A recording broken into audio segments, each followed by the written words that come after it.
well, it's Justin and Adam so graciously sorted out the tech. My name is Blair Fornwald, and I'm the Director Curator of the School of Art Gallery.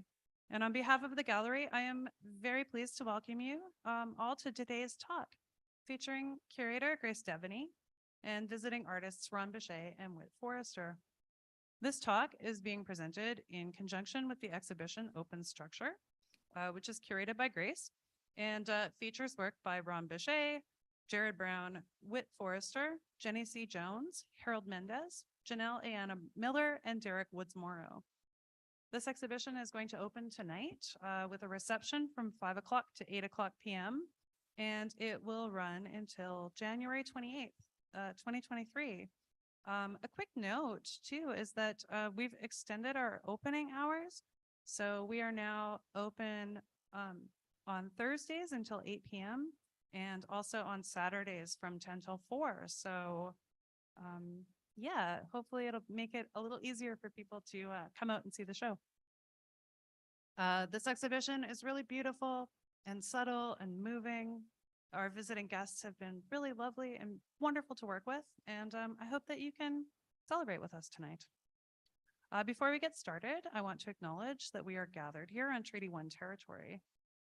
The Anishinaabe, Nehiyaw, Ojibwe, Dakota, and Dene peoples were the original stewards of this land and the animals and plants that lived on it. And the Red River, which runs through present-day Winnipeg, is the heartland and birthplace of the Métis Nation. Treaty 1 was signed here at Lower Fort Garry in 1871 and took territory from 7 Anishinaabe and Nehiyaw First Nations to make the land available for settler use and ownership. Our water comes from Shoal Lake 40 First Nation, which until only last year ended its boiled water advisories with the opening of its centralized water treatment facility. This exhibition, Open Structure, is about, among other things, how embodied experiences with sound, touch, breath, music, and nature can offer perspectives on the systems and structures that we operate within. This can cause us to think about and feel our bodies in relation to these structures and systems. And in turn, that can prompt us to imagine alternate ways of being together. We might take this opportunity to think about the relationship that we, as both individuals and in some cases representatives of institutions, have to the practices and policies of colonialism, which are deeply rooted in the systems and structures that we engage with every day. The harms of colonialism are socially, culturally, and ecologically devastating, and it's becoming increasingly clear that our current way of life is unsustainable. Can we imagine a decolonial future with different structures and systems in place, ones that might hold, sustain, and nourish all of us? It's through this lens that I would like to affirm the gallery's commitment to working together in partnership with Indigenous communities in a spirit of reconciliation and collaboration to bring that imagined future closer to the present. Open Structure is the first exhibition presented as part of the School of Art Gallery's Visiting Curator program. This is an ambitious multi-year project that invites 3 visiting curators, Grace Deveney, also Lillian O'Brien Davis and Shaleka Jadhav, who are both here tonight, or today, and tonight, to all research, develop, and present major exhibitions, outreach programming, and publications here at the University of Manitoba. This program aims to play a vital role in defining contemporary art and its attendant discourses in the prairies and beyond, and will offer many opportunities for students, faculty, and community members alike to engage with curators who are charting bold new trajectories in their field. The Visiting Curator program is generously supported by Michael F.B. Nesbitt, a real champion of the arts throughout Winnipeg and beyond, and we are very grateful for his vision, his support, and his trust. I also want to acknowledge the generous support of the University of Manitoba, the School of Arts faculty and staff, and donors and volunteers who support the gallery's programming. Thank you in particular to our ASL interpreters who are on Zoom, Jennifer Horvath and Sandra Smith for helping us to make this talk more accessible, and to School of Arts staff, Justin Baer and Adam Molodinsky for their assistance in facilitating this talk. If anybody is joining us virtually and they have any trouble connecting, please direct message the School of Art Gallery account and Justin will help you out. And if you're watching on YouTube and you have a question, you can also post it there and we will relay it to our speakers at the end of this presentation. And of course, I want to extend my sincere gratitude to our presenters, Grace Deveney, Bechet, and Whit Forrester, for generously sharing both their thoughts and their work with us. And just for being an absolute joy and pleasure to work with. I'm going to give them just a quick introduction, but mostly I'll let them speak for themselves. But Grace Deveney is a curator and art historian who holds a PhD in art history from Northwestern University. She is the David C. and Sarajean Ruttenberg Associate Curator of Photography and Media at the Art Institute of Chicago. Previously, she was Associate Curator of the 5th iteration of Prospect, a New Orleans-based contemporary art triennial, which was titled Prospect 5. Yesterday, we said tomorrow. She's also served as Assistant Curator at the Museum of Contemporary Art, Chicago. Ron Bechet was born in New Orleans and lives in New Orleans in the Gentilly neighborhood. He holds a BA from the University of New Orleans and an MFA in painting from Yale University School of Art. He is the Victor H. Labatt Professor of Art at Xavier University of Louisiana, where he has been teaching for more than 20 years. He's well known for his intimate yet large-scale drawings and paintings, inspired by his experiences and observations of the consequences of forces of nature and time, on place and the human experience. Bechet's improvisational mark-making is grounded in these experiences and in the cultural practices of the African diaspora and New Orleans African-American culture and ritual. Whit Forrester is based in San Francisco, California. They have a BA in environmental studies from Oberlin College and an MFA in photography from Columbia. Exhibited widely in both national and international contexts, they have a range of aesthetic interests that include, but are not limited to, practices of accumulation, manifestations of power, diaspora, noetic science, new materialisms, discourses around the transcendent, and the material relationship between self and the world. And finally, I want to thank all of you for joining us this afternoon. So please welcome our guests, Grace, Ron, and Whit.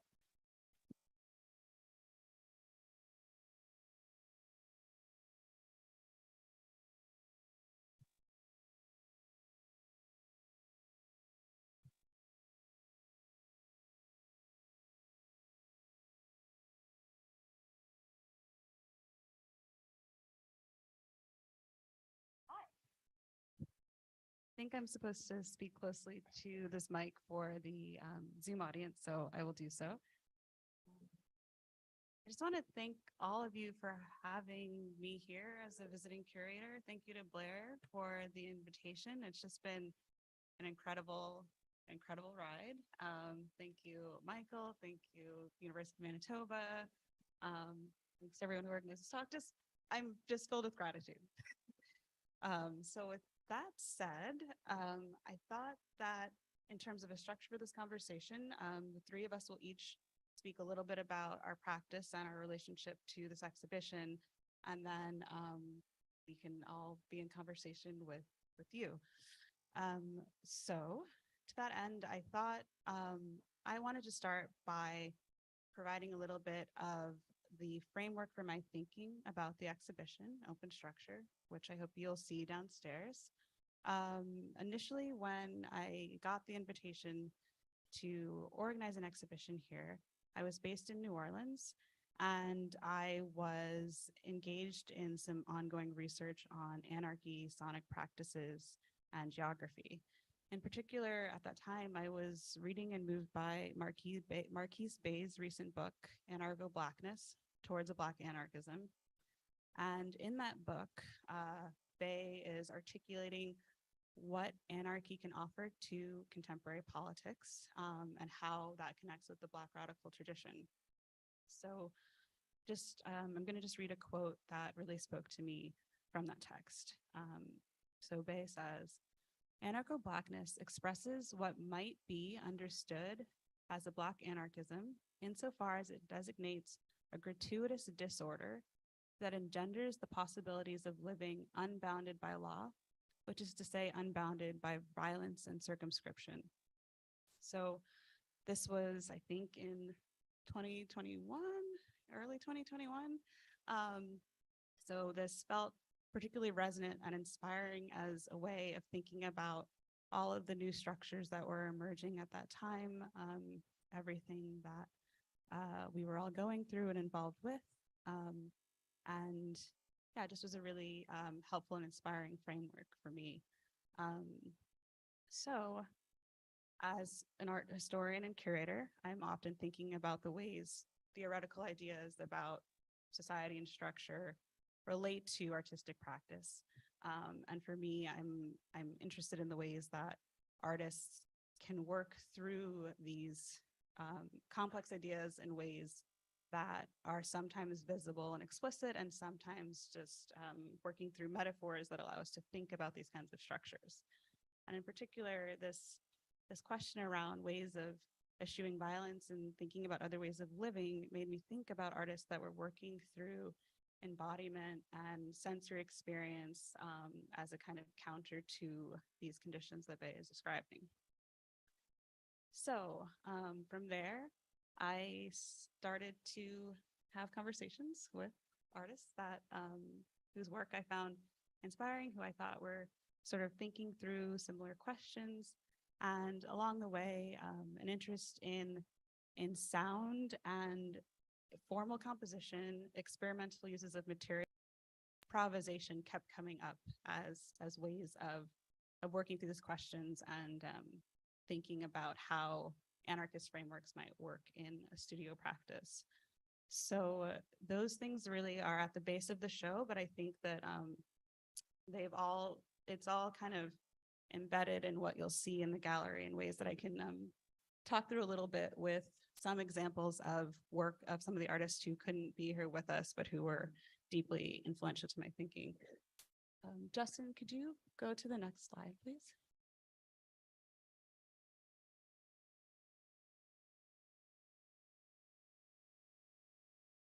Thank you. So just to start with a work by Jenny C. Jones called Vertical Shift, Fractured Crescendo. Jenny is an artist who works with painting and collage, and this work you're seeing on screen here is in the exhibition downstairs. I look forward to having you see it in person, but Jenny makes paintings and then applies acoustic panels as a collaged element to the front of them. And for me, this practice felt related to these questions I had because she's really interested in the way that she can make paintings that engage with sound, but also become resonant objects and shift the frequency and vibrations of the room that they're in.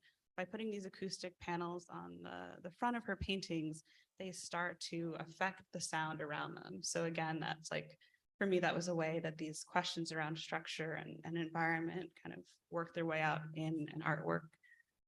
Could you go to the next slide, please? So the next artist I just wanted to mention who there are works downstairs by Harold Mendez. Harold is an artist who often works with natural metaphors and a variety of materials, and his work often references texts and music and sound. And through our conversations, he directed me to another text that felt like it linked up to this thinking and was sort of the final piece in this puzzle of organizing this exhibition. And that was a text by Nathaniel Mackey that exists as a lecture and an essay called Breath and Precarity. And in that text, Mackey kind of goes through this history of artists who have used breath to think about structure, to think about the ways disruptions in breath and the rhythm of breath within their compositions kind of speak to larger social and political conditions. So from there, I started to think through these connections between breath and sound and other forms of embodiment to create an exhibition that sort of speaks to these things. I'll also mention before turning things over to Whit and Ron that there are several other artists in the show that I sort of wanted to leave as a surprise for people to see when they go downstairs, or whose works are immaterial, so it was hard to represent them in the slide. So that includes a sound work by two Chicago-based artists named Jared Brown and Janelle Ayana Miller that you'll be able to see downstairs.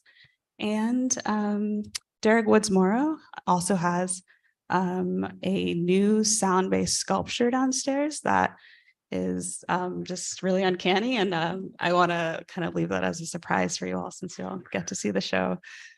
Okay, so I think that's my introduction. Do you want to talk a little bit about your work? Oh. No. Okay. Hello. Can we go to the next slide, please, Justin? So my name is Whit Forrester. I was born in Pongo Pongo, Tutuila, which is American Samoa. It's an American territory colonized in the late 1800s. My family is from Kentucky, and which is unceded Shawnee, Osage, and Cherokee land. I grew up there until I was about 18 and currently live in San Francisco on Ohlone territory. I have had a long-standing interest and relationship to land from a really young age. I did a 4-H project in 4th grade called The Incredible Edible Herb. And it like launched my career, LOL. Shortly thereafter, I think I read some book about like, just one of these little books that you buy that's like 50 things you can do to save the world. It's like 1995. And it's like recycle and like don't use pesticides. And so I like wrote maybe like 3 pages in 5th grade about why you shouldn't use pesticides and distributed it to my neighbors in the middle of the night, which I noticed definitely caused an effect, not necessarily one that I wanted, but I kind of from a really early age just felt this like desire or awareness that you could just, pardon my French, but maybe fuck around and find out. And I kind of still to this day feel that very deeply in my practice, that you can have a very subtle idea that can have really big impacts. And the only thing between you and that is just, I don't know, 30 minutes to 4 hours sometimes. So I think maybe in 2014 is when I first started thinking about plants in a slightly different way. Prior to that, I was mainly interested in what ecological restoration could look like in a community-based format. And so I had launched a landscaping project that was sort of centered around, how can you bring ideas of colonization and decolonization into like the suburban yard, and what sort of conversations can you have in suburban Kentucky with essentially settlers about that. So we switched up the terms. Native plants were referred to as pre-colonial plants in an effort to have a conversation about that with people that perhaps weren't. And in about 2014 or 2015, I stopped doing it because all of the landscapes were getting cited and they had to be removed. This is in Louisville, Kentucky, as well as Chicago and California. So from there, I started to think that houseplants were another interesting site to have conversations around the history of colonialism and its relationship to plants in spaces that were often occupied or sort of centered around whiteness or white culture. But in tandem to that, I started to think that they were also like 3-dimensional prints of the divine. Like the substance of the divine historically is sort of seen as light, the physical substance, and plants have this unique relationship to light and that they're able to take it and create themselves out of it. And of course we need them, right? Like the backbone of our world in a way is centered around plants. They make the air, they provide the food, even for the things that we eat that aren't plants, like cows. And so then I was in Chicago. I went to Columbia College in Chicago, and we have the Art Institute, which has an interesting sort of encyclopedic collection of artifacts as well as works. But in walking through the painting section, just noticing that gold is this recurrent theme to symbolize light. So a large portion of my work since then has centered around this idea of representing this relationship via gold. And most recently, I put a lot of gold around plants, and so I'm a little bored of that.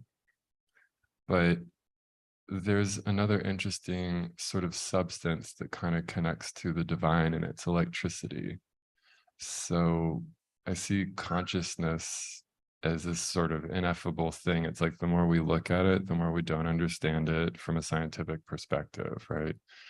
And there's also plenty of understandings of it that I think are also perhaps more valid and interesting. But I think it's funny that science is sort of shredding the edges of materialism just by looking.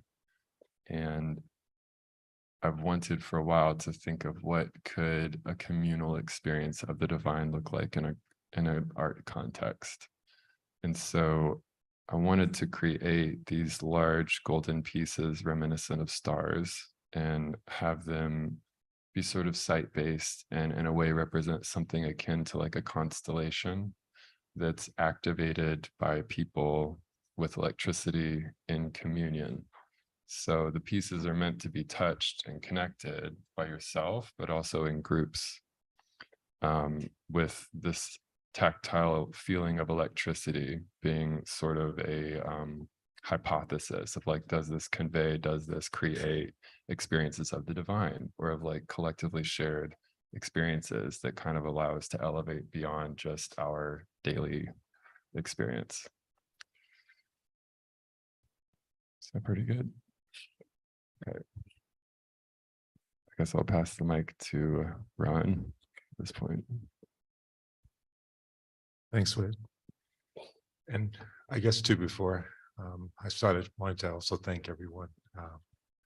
Thank the entire university. It's been a wonderful experience. My first time in Winnipeg, and it's been enjoyable. And so I just wanted to thank everyone before I get started. And forget. So, but I guess my work.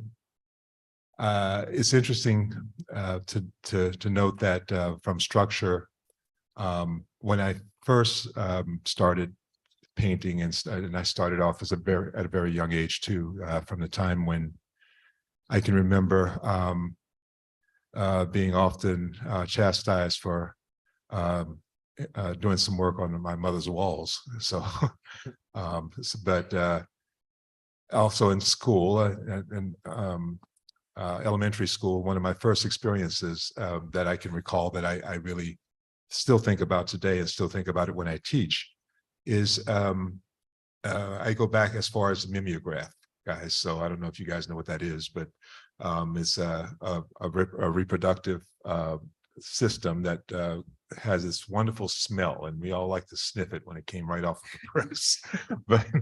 but it was a purple color, and so this was, I think, third grade. The teacher came around, and it was a situation, typical sort of a classroom situation at a parochial school.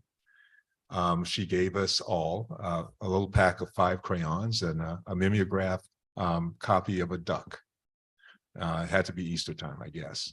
And so she told us the color of the duck. And so she walked past my desk and took my duck and balled it up and gave me another mimeograph copy of a duck. She said, you know, ducks are not purple and green. And she said, ducks are yellow. And for me, that experience is really stuck, because the ducks I saw and the ducks I knew, you know, they were purple and green, you know, and brown. And so so that experience has really stuck with me, you know, and how it really, you know, hurt my feelings, because I really enjoyed my duck, you know. And so, but that experience was so formative for me,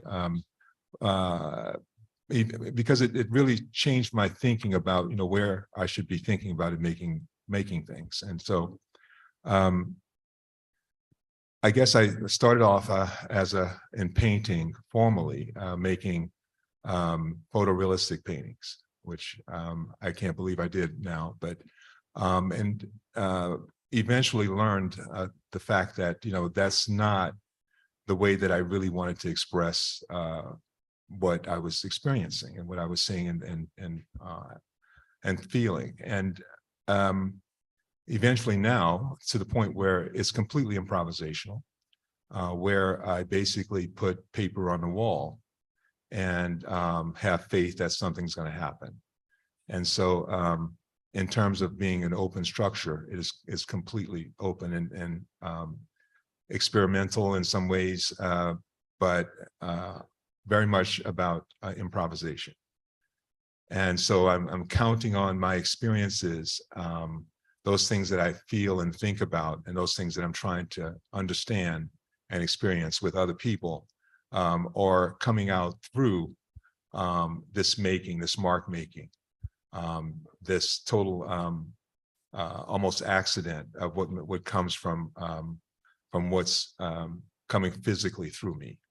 And so that's where I am now. And so it's been a journey in terms of understanding how significant and important that is, to have this open structure in the way that I do things, in the way that I make my work. I guess I could stop there right now. I mean, it's up to you. You could, but I do, I appreciate you bringing the title of the exhibition back into the room. And as Ron put it, this concept of open structure was one that came up for me as I was trying to think through these questions of how structure permits freedom and how we create structures that allow for more possibility, and was thinking about these questions alongside other writers and texts who are engaged with questions of structure, in particular, and alongside Jenny Jones's work. Fred Moten wrote a beautiful text about her work called The Red Sheaves, but in it he explores this concept of constant structure in relation to music and to her composition. So I was sort of thinking about that, and as I was walking around, like the phrase open structure, it felt kind of oxymoronic, but also really central and important. And I didn't quite know what it meant, but it felt like a kind of guiding principle for what I wanted to do in the gallery, which was to invite in a group of artists who were thinking through these questions.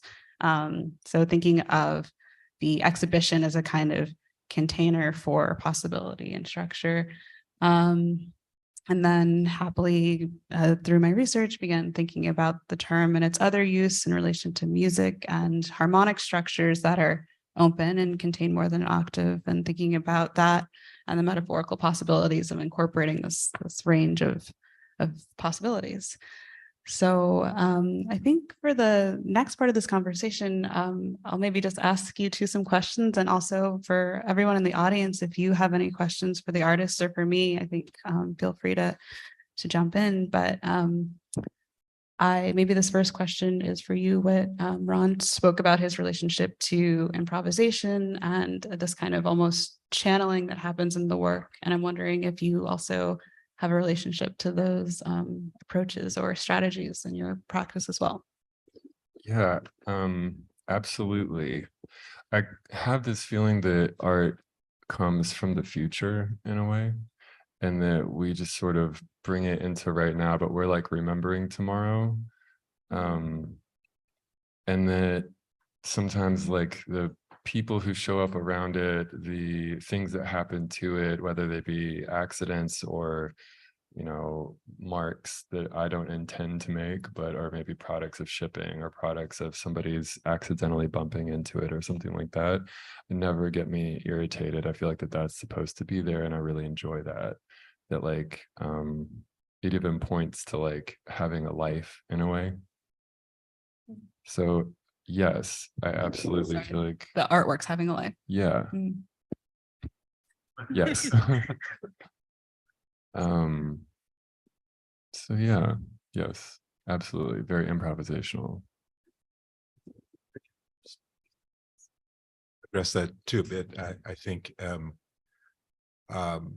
what you said about marks and so on that come not from your making, but happen somewhat accidentally. Sometimes it's not an accident, so to speak. It's something we just don't have control over, right? And so in my studio wall, as it gets older, there are new cracks and new things, and the paper obviously is grabbing some of those marks as I make marks on the paper. And so some of those things, become part of the drawing as well, and become part of the actual major parts of the drawing, and part of the structure of the drawing. And so I don't plan it, but it just happens that something has helped me plan it, so to speak. And so I think it's a very important part. And I really enjoy, and I know we've had this conversation already about how the future is so important to the past, and living in this present. That it's a wonderful way of thinking, and how to make materials, thinking about. And I call it kind of Sankofa thinking. Can you say more about that? Sure. Just so that if you guys are familiar with the West African symbol for looking back to the future, that particular symbol is called the Sankofa. And so it says that you have to know your history in order to move forward. And so that's something that I think that we constantly do, Whit and I, for sure, in being able to understand what we're trying to aspire to make by, as you said before, and I need to have you say it again, because I'm going to screw it up. So, Remembering the future. Wondering if you could speak a little bit to that concept of remembering the future, as it helps you experience and represent nature and land. Because I think that in both of your work, you represent nature as we've shown, but there's something to me that I find really interesting about this relationship between history and nature, because I think that part of what decolonial thinking looks like to me is thinking about nature as something that holds memory, history, stories in a way that has often been erased. So, yeah, small question, I know. I feel like there's two, and this happens a lot in my work, where there's like two things happening simultaneously. So in one, I will defer to what I don't know, which is that there are intact and living relationships to land that can speak to that from an observational point of view, and indigenous perspectives, Black perspectives, and even like I studied abroad in Ireland and had this sort of wild moment of like understanding diaspora from a very real place that I had never had before, and was enormously valuable for me. Just to realize that there's a lot that's still alive and living, and that's passed down, and that you have to just sort of put yourself in the way of that transmission and be respectful and listen in order to contribute. Does that answer your question? I think too, a great deal of listening is employed, and for what I do, and for I think what we often need to practice more of. I find it very important to, in the way that I make drawing, the way that in my practice, is to basically spend a lot of time looking and a lot of time listening. And what I'm trying to hear is what discoveries I've made, what things I've learned about, and what I guess, because basically the way that I've been taught and learned and living in this society, I have to discover who I am and who we are, right? And that's something that I was not afforded, so to speak. And so that opportunity for me to actually have through my studio is to be able to learn those things, and to learn about who we can be rather than what we have been, and to learn from that. And so it's often that I'm trying to discover those histories, those things that are significant in how we have developed as our human nature, our humanness. And so that becomes really important to me. and trying to discover that through the work and listening to what those answers are coming through. What I've been afforded to be fortunate enough to hear it comes through the work.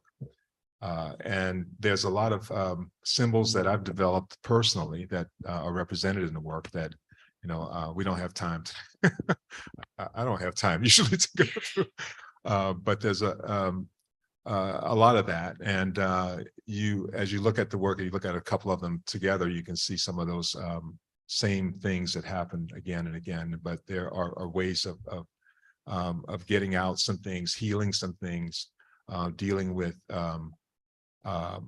issues that I have to, we all have to really deal with on a day-to-day basis. So that makes sense.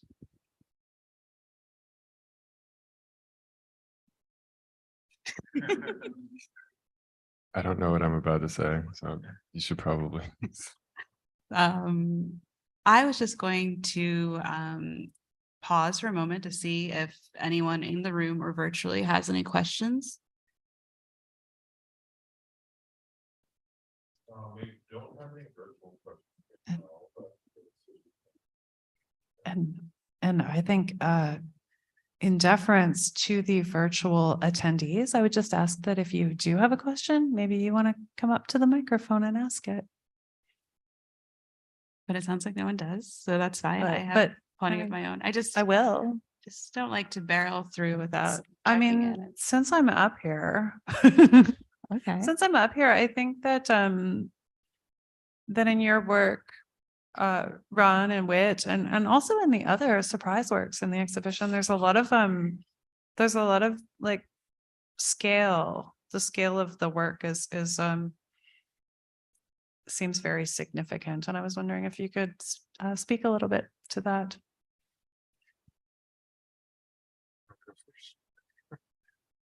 Scale for me has gotten really important. I've always worked fairly large, but this is probably, I'm trying to find a way where I can even work larger. But the idea of being enveloped, overwhelms almost, where you become part of it is really an important part for me. I think, you know, we often in our way that we walk this earth today as individuals, we are individuals, and it for me is problematic that we often think only of ourselves as the sort of over everything, and that we often don't consider ourselves as being a part of or being made into with a group, or even being less than. And so I think, you know, my experiences when I walk in these places that you see some representation of, that experience for me of being small is really, really important to understand who I am within the bigger picture of things. And my insignificance is really important for me to understand. And so that's one of the reasons why they're so big, but also too, it's the physicality of it, the actual pushing around and the actual, you know, having to stand on ladders and literally use my whole body to make these marks. And then also too, to make little tiny marks with my hand is also a big part of this whole learning and searching experiment. And so that's also a big part of it. You know, so you can go from these big, huge marks, and then you have to go sometimes to these very, very small things. And so it's a lesson for me in how I need to live my life. Yeah, and I think scale is so, for the pieces that I made, they started off first very small. And I was interested in people having like a wireless connection to a small piece of gold that you would be able to touch, that would connect to another piece and then light up. That was a riff off of an artist in New York named Weena Lynn. who's a friend of mine, but she made jewelry that you could touch, and whoever else had this piece of jewelry, it would light up. And it was specifically meant for like, I think it was mainly like BIPOC experience, but she was also like thinking of this as a queer thing, or just something that sort of allowed people who sort of just needed to know there's someone else out there that got it and understood and didn't need to hear the details, but just could be like, yeah, I'm here too. And I thought that was incredible. And so we had talked about having this series of golden, sort of like a constellation, having it be specific, you know, arranged in ways that were reminiscent of sacred geometries, or thinking about what would the geometry be that would be interesting, and how can you sort of put that out on land. So it started out in this place that it would be small, it would be accessible, it would be touchable, and it would be something that was out there that you could engage with. But then the larger pieces started to do, there's just something with scale that I think you did a really eloquent job of articulating the immersive quality of that and what it does. I don't honestly fully know. I haven't fully thought it out, because the big pieces, this is the biggest piece that I've made that's in the show right now. But I know that seeing at the end of it all of the individual hand marks, that's sort of this trace of people's previous experience, is the most exciting part for me. And it's like the aggregation of other people's relationship to this piece that I think is the most exciting part. So in a way, it's like scale, but also trace, like evidence is, I think, what makes me feel the best about that.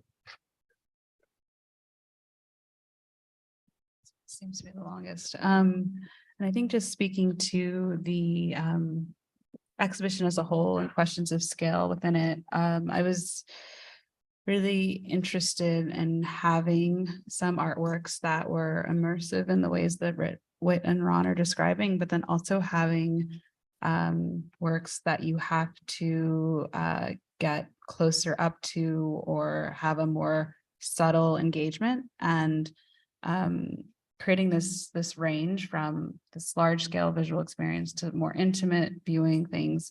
And then adding to that, I think that having sound in the space adds another kind of scale or size question, right? Because the sound is a kind of invisible architecture that's shaping the space. And for me, that sort of connects up with, I think, Ron, you just kind of said that this like moving up and down as you move your body to make the works, it provides these lessons in how we might live. And I think bringing a range of observational and embodied experiences into this space, for me, is intended to be an offering in viewing and listening as practice for ways of living and being. So thanks. Yeah. Are there any other questions?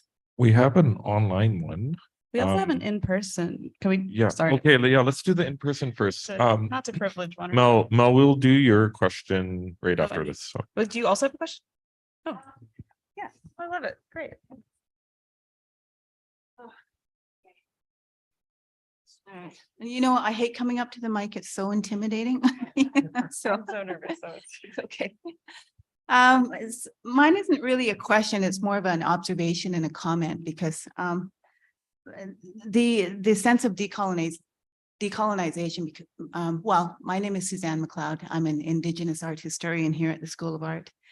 And decolonization, the way I'm understanding decolonization in the context of this show is really it's, I have to look at my notes, sorry. It's like a greater honor given to nature, as opposed to where we are in this world, you know, in industrial versus the natural environment. But your comment that you made, Whit, about electricity really caught me in terms of I guess decolonizing the urban environment and the natural environment. Really, is that I have a teacher. His name is Reg Crochu. He's a Nitsitapi. He's a Blackfoot elder, And he told us the story of his grandmother's. His grandmother was named for that time in between when the lightning comes and then the thunder.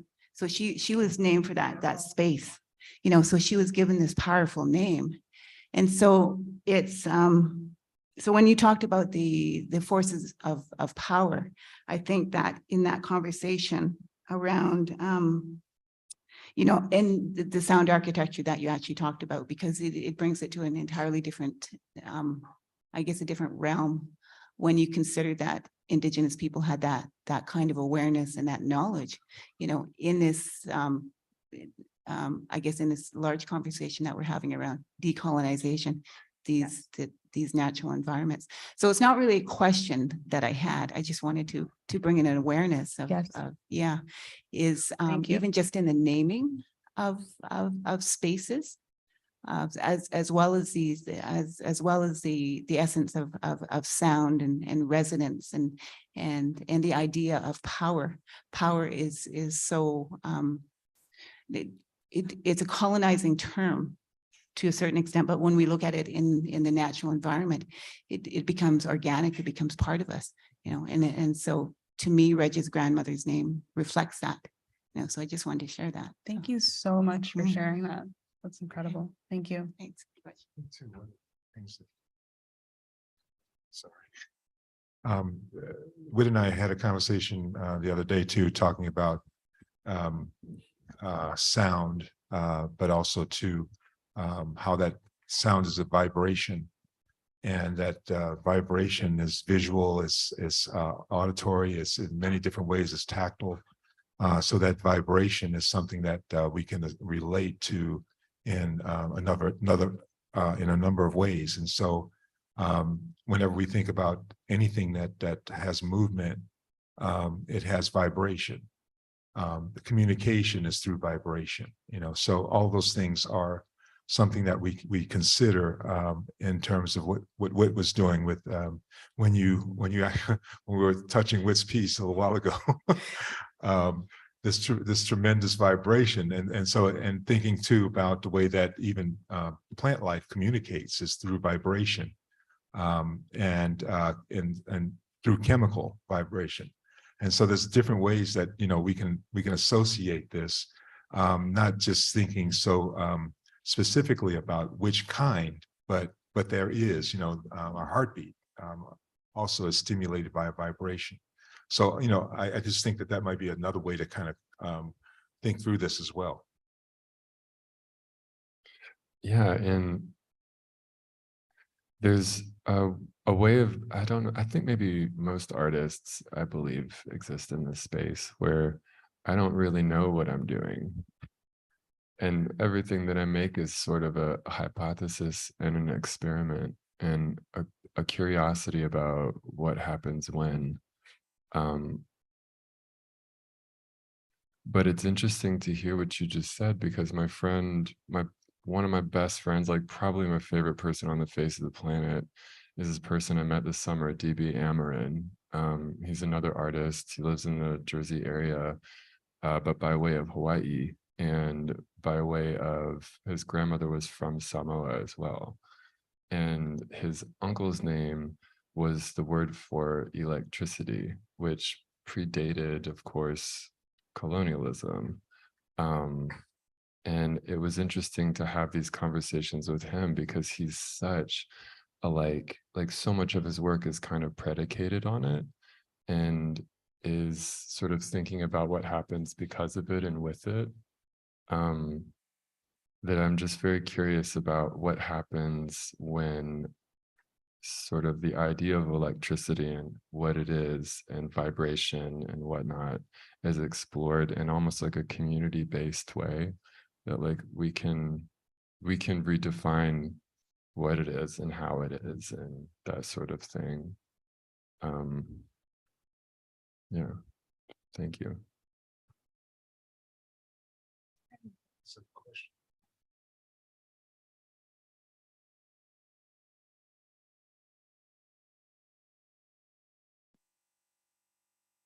Hi, everyone. My name is EB. And I was just going to throw the question to everybody. So I was going to ask, like, with the concept of open structure and, the Sankofa that you talked about, looking to the past to, move forward and, talk about the future, how has this impacted you, your practice, yourself before as an artist? Because you were saying you started off with a particular medium and then you progressed to another medium. How has this impacted you? How has it brought about some sort of editing and stripping down of some ideas, decolonizing some ideas, and taking up some new identity as an artist? What has the process been like for you personally?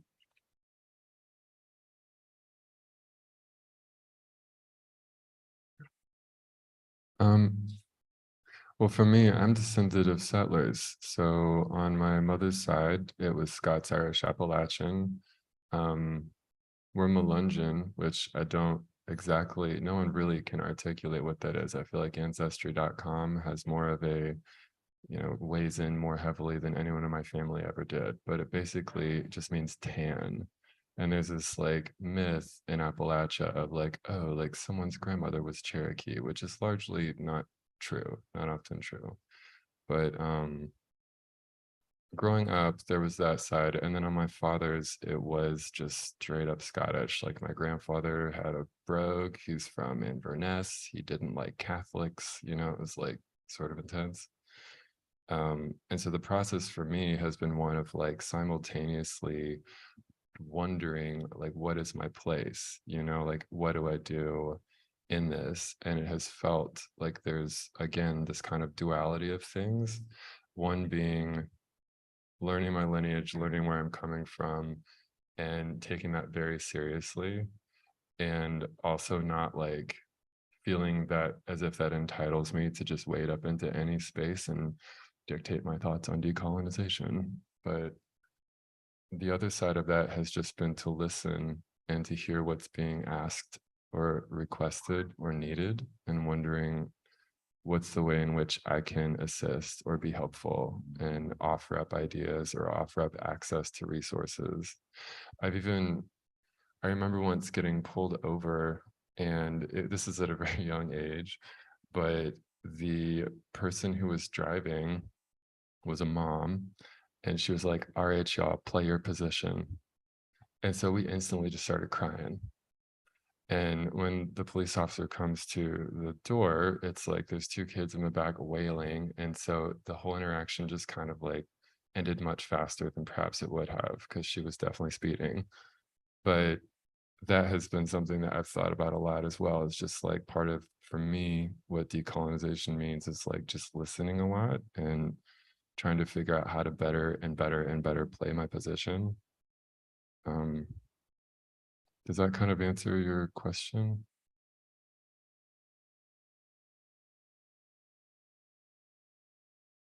That plays a big role for me is memory. And things that I see trigger memory sometimes. And it's important to kind of listen to that. But I think you're right. With listening is a really big, important part that often we forget about.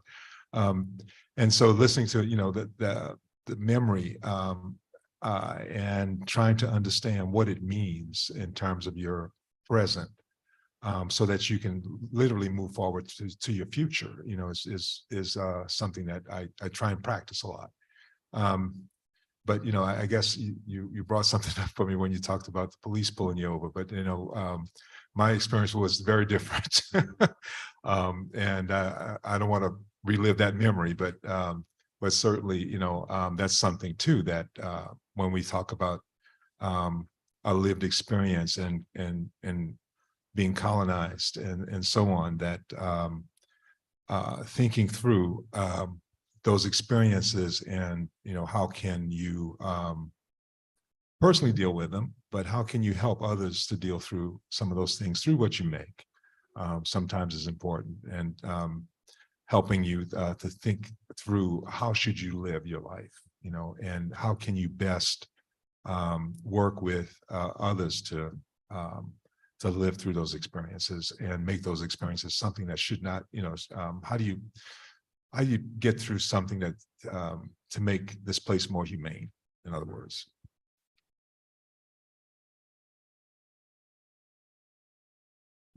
Yeah, I think, was there a question on from the web?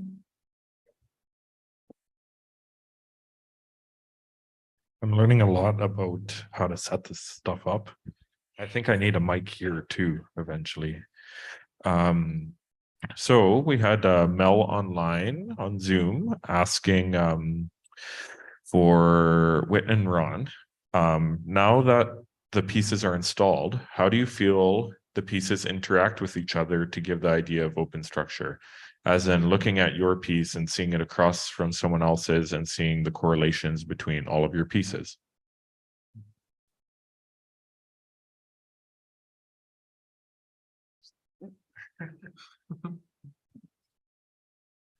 Take the hit on this one first, I guess. I was wondering, well, we had a conversation the other night about just like, what are other things that have an open structure? Like, what is another example of open structures? And I thought a lot about that. It starts to feel like almost you can take that idea and apply it to a lot of different stuff, but it seems as if the way in which the space itself is starting to evoke an open structure for me does sort of stem around the idea of resonance, which I believe is something we both had been discussing. And just like what, like both in a physical way, like there is sound, there is electricity, there's feedback even in one of the pieces, and then also just something that happens period when I think in a show, which is that there is a visual resonance that you can start to pick up on.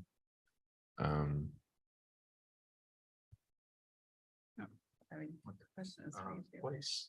I think place, that's another significant thing for me is place.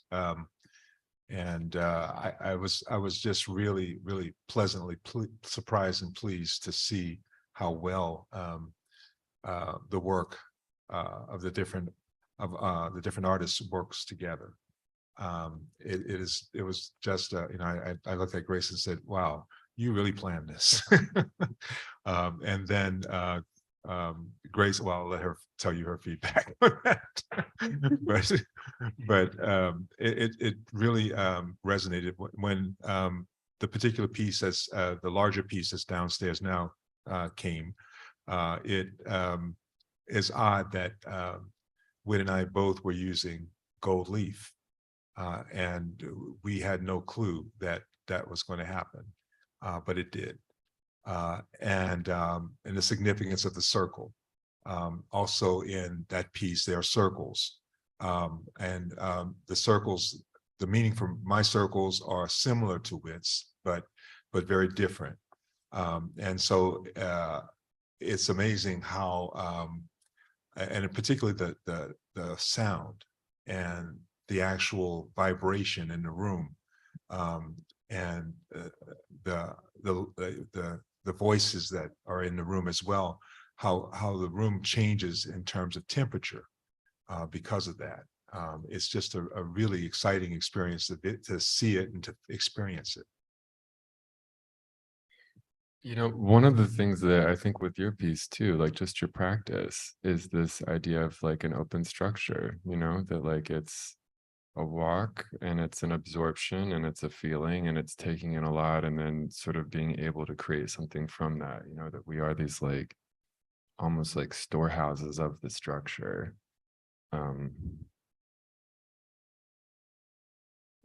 I think this is related to, but not an answer to the question, but I wanted to just, I think that something that's been exciting to see come together is the conversation that's happening in Ron and Whit's work and some of the other works that are more representational of various places and elements. But there's also this other aspect of the show that is more abstract and sculptural. And I've been excited to see the conversation between what I might call like these post-minimalist works that are fairly open surfaces that are available for interpretation in a variety of ways and are non-representational, but imbued with research and thought, and how those are sort of resonating with the other works in the room. So I think for me, something that's been really exciting is bringing together representational and non-representational sound and form. And I feel like there's some other polls in there, but we can all look at them together maybe later. But yeah, just it's kind of a vibration across the room that I think comes from having those different ways into these questions of structure and sensory embodiment. Yeah. Any other questions from anyone? Oh, yeah, well.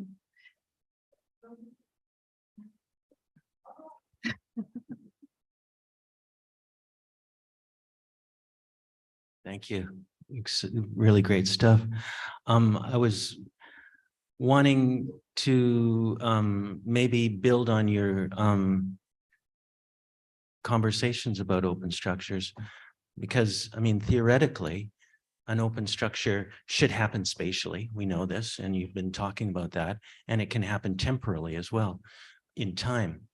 But what I'm also hearing, thanks to Blair's question as well, is it happens at scale. So it could happen metatextually. And what you just mentioned, Grace, it seems to also, the open structure also seems to be an interplay between these very different objects in the gallery. And also maybe as well as metatextual, interplays, spatial, temporal, but also on the level of a personal symbology as you were describing it. So I'm wondering if, if that's a kind of useful analytic for sharpening up the numbers of open structures which are at play. Yeah, you're absolutely. Thank you for that observation. And it's funny because I find titling things, essays, exhibitions, all these things to be very tricky, and the title ends up so much informing the process and the life of the thing. So it's fun that open structure has become a thing that we're all thinking about, because but what you were saying and your question brought to mind a piece that hasn't come up in this conversation, but it was this interest in breath in particular in relation to this, and your idea of some things being kind of metatextual and there being these other kind of textural layers. Something that we've been talking a lot about is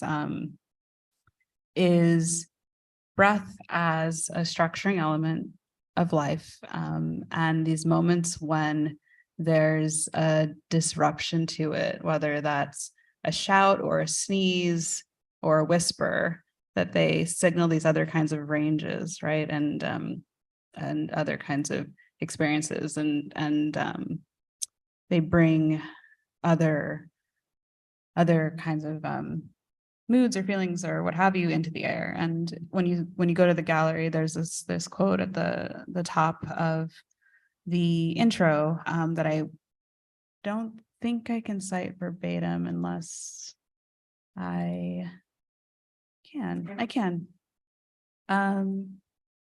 No, sorry, I can't.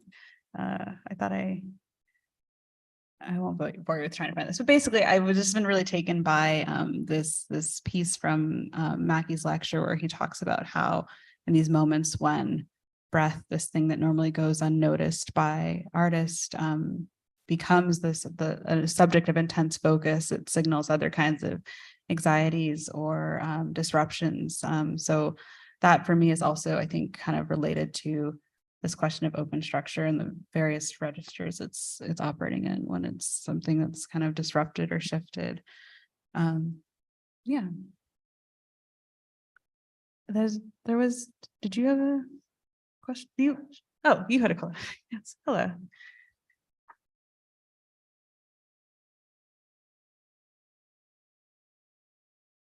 Yeah, I guess part of the work of the residency is to build relationship to Winnipeg. And I'm curious how through being here, working here, how you've started to build that relationship and how it might be expanding or shifting any understandings of your work. Yeah, where are you walking? What are you doing? Yeah.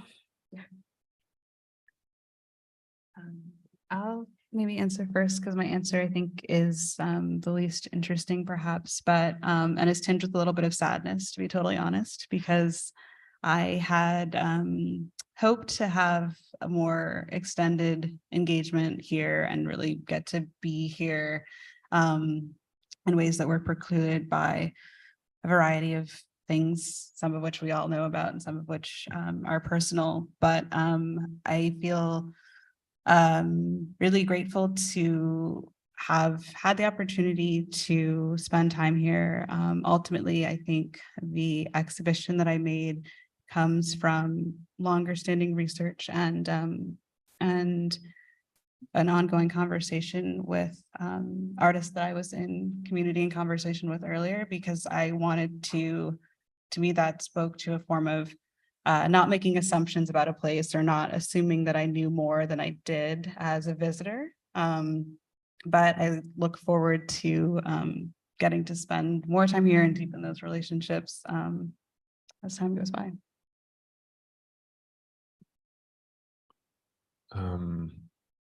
I adore Winnipeg. It's been really, really interesting for me. I'm from Louisville, Kentucky, which is sort of in a similar longitude, I believe. And so that has been interesting. And just even thinking about, I believe when you first told me the premise for the show, I think a lot astrologically. I've been a reader for like 15 years. It's like how I got through graduate school.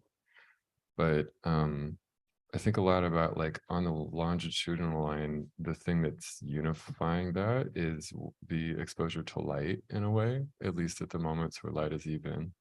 So everybody kind of has like the same dawn and the same dusk and the same nightfall. They experience these sort of celestial events in the same moment. And so it's interesting to think that there is this like connection between Winnipeg, Chicago, New Orleans, Louisville, etc., and that there's some connection to light with that as well. I have found that to be it's sort of changing the way that I'm thinking about my own practice and where things are placed and where I'm like looking to be and go and connect. And I just kind of feel like I'm on duty anyway, so I'm like here for whatever and whoever shows up in front of me, and period. I guess this is my first time in Winnipeg, but in thinking about it, here I am in Winnipeg, and I come from the base of the Mississippi River, you know, where the water flows out into the Gulf, and that water originates here from the snows in Winnipeg. And I'm still learning about how the plains and so on slush the water around, and then it ends up through Minnesota and down into the Mississippi River. But I know that that's where it ends up. And so thousands of years ago, where I live did not exist and would not exist if it were not for Winnipeg and for this area, because that material that made the alluvial plains of New Orleans originated here. And so it actually flows down and has over thousands of years formed where I live.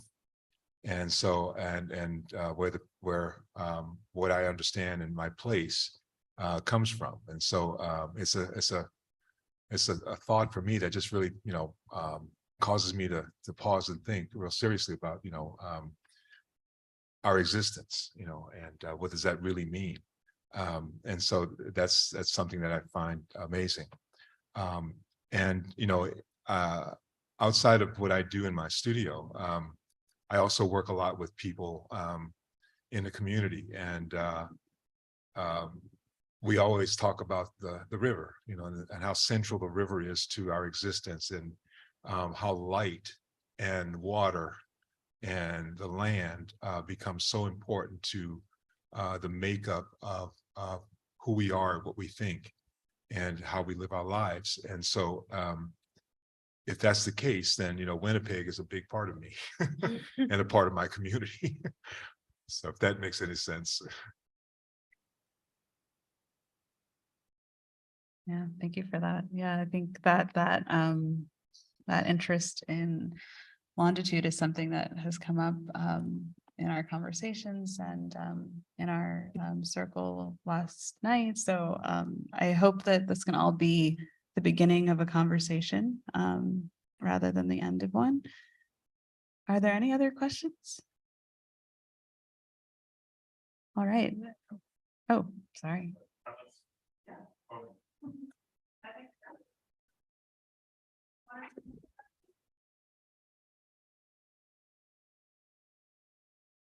I have to put this really high. Or else I'm over.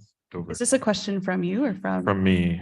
There's no more online ones right now. Great. I'm very interested in when you first started the introductions and you're talking about anarcho-blackism or anarcho-blackness. Yeah. And like my kind of journey, even connecting with like Indigenous culture actually started with anarchism through a place here called Mondragon. And it was like it was a workers' co-op, and there I met like kind of a little bit more like radical Indigenous folks, and I just want to know about what your experiences with like a Black anarchist community, and if you've connected with one, and if you know people, and how that kind of journey started. So. Yeah, for me, it has been primarily through research and study. And I can definitely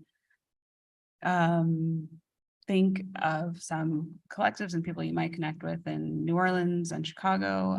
But my personal way into this has been as a student of the Black radical tradition and as a part of my learning about histories that were not taught to me. And my primary work in the world is with artists and in exhibition spaces. So my citing of that text at the beginning is definitely something that I think about in the world and how it affects my life and my actions and my community with other people. But yeah, I don't have like a story about a personal like journey within our anarchist community to share with you. But yeah, I would love to have that be in my future. Yeah. How about Whit? I'm sure you do. Anarchists in general. Yes. I guess I've lived collectively for pretty much since I was 17 or 16, just in like punk houses or anarchist collectives, and including on a farm in Tennessee for a second that was almost entirely queer and trans people. I spent like a few years as sort of like a queer separatist. But in Kentucky, it just felt like so critical just to have the space to even just know what it was like to like feel that for a second. But in doing in and through that, have encountered a lot of like, I don't even know if they would identify as anarchists as much as engaged with and inspired by anarchist organizing principles, like taking from, but also like seeing that as something that was radically present inside of Black culture already. And so, yes, the answer is yes. And in proximity and organizing with collectives in Louisville as well as New Orleans, and finding that to be just like something that I think I'd kind of take my bearings from. Also, this band is like sludge metal band named Divide and Dissolve. Takia is like amazing. And I guess to some organizations in New Orleans that I've been fortunate enough to help out in some ways, like Take 'em Down NOLA, which you're familiar with, which is a very significant organization that literally was able to fight through taking down so far 4 white supremacist sculptures or statues, really, in the city, and still working on more, and still working on at least 170 or so other symbols of white supremacy across the city that have to do from street signs to names of buildings, all those kinds of things that are in the process of being dismantled with the help of this organization and the community. So that's one that I think that, definitely has a more radical view of how we should view ourselves and view our society. And there's some other ones too that are really significant in New Orleans. And one that I guess that I was a part of that was really significant for me was working with Dred Scott, where Dred did a reenactment of the 1811 slave revolt in New Orleans, well, outside of New Orleans. And so being a part of that and part of the organizing and actually a participant in the actual reenactment was a significant event for the city in terms of having some sense of what could be a radical adjustment to the way that we live. And if you're not familiar with that event, 1811 was these people who were enslaved. Literally, their plan was to make New Orleans and Louisiana a separate state where slavery was not allowed. And so that was their goal, and they almost succeeded, which was the beautiful and radical part about it. Were not for some natural events and some other events that they would have succeeded in basically running folks out of the city of New Orleans. So it was a wonderful experience for the community to actually come together around this thought about what would it be if this were to happen, and what could it be if we were to think in that way now, and also to understand the power of the people back then, that we often considered them to be subservient and not have any kind of a way towards their determination of who they were. And so that was not true. They literally had planned this and literally almost pulled it off. So that was a great experience as well. Yeah, thank you for sharing about that. Yeah, that was a. Yes, okay. Are there any other questions? No? All right. Are you gonna close it out? Yes, well, Okay.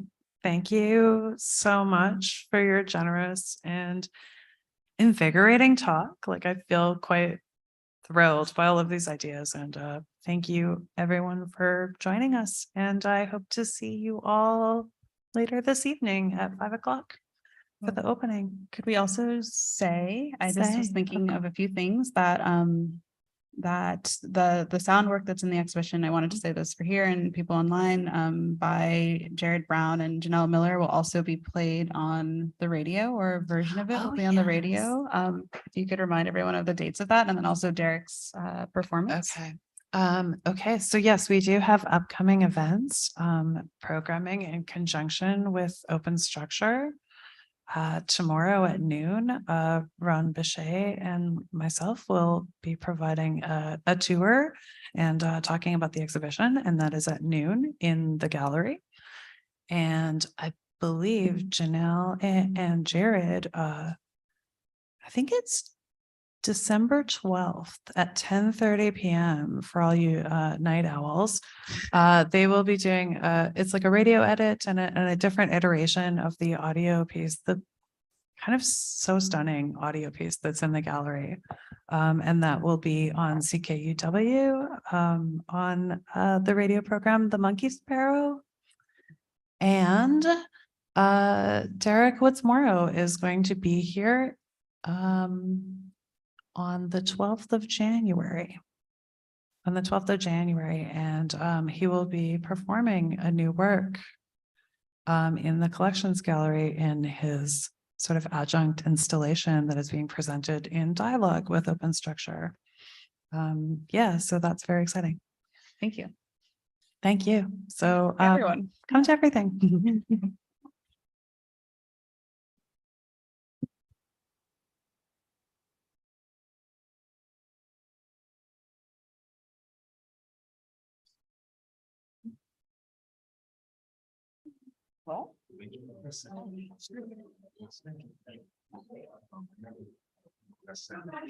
The right, it's like, it was like out of body experience, and then you're like, oh. It's good.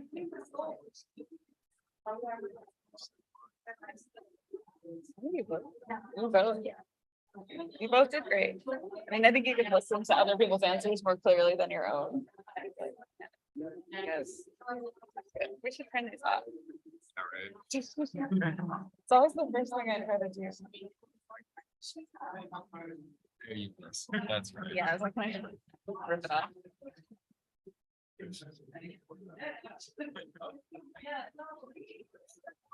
But these are probably still.